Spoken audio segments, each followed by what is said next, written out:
कामावरून घरी येताना अचानक धोधो पाऊस लागला. मग काय, रेनकोट बॅगेत नसल्यामुळे भिजतच यावं लागलं, कारण थोडंच अंतर राहिलेलं. मग घरी येऊन फटाफट फ्रेश होऊन पटपट दिवाबत्ती केली. तोपर्यंत सानिकाने मग कांदा चिरला.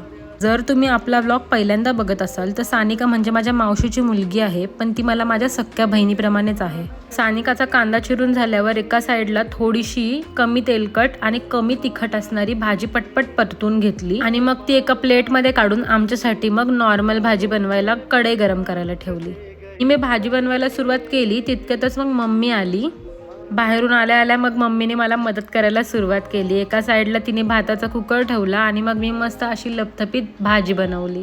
सानिकाला बरं नव्हतं, आम्ही डॉक्टरकडे निघालो होतो, पण पावसामुळे साईडला थांबलो होतो. तितक्यात आमच्या वाघ्या शेटनी मग पार्किंगमध्ये एंट्री केली आणि मग पाऊस कमी झाला, आम्ही डॉक्टरकडे गेलो. हिचा चेहरा बघून तर मला अजिबात वाटत नव्हतं की ही आजारी आहे, पण आजी बोलली जा बाबा तिला डॉक्टरकडे नेऊन आण म्हणून. मग तिला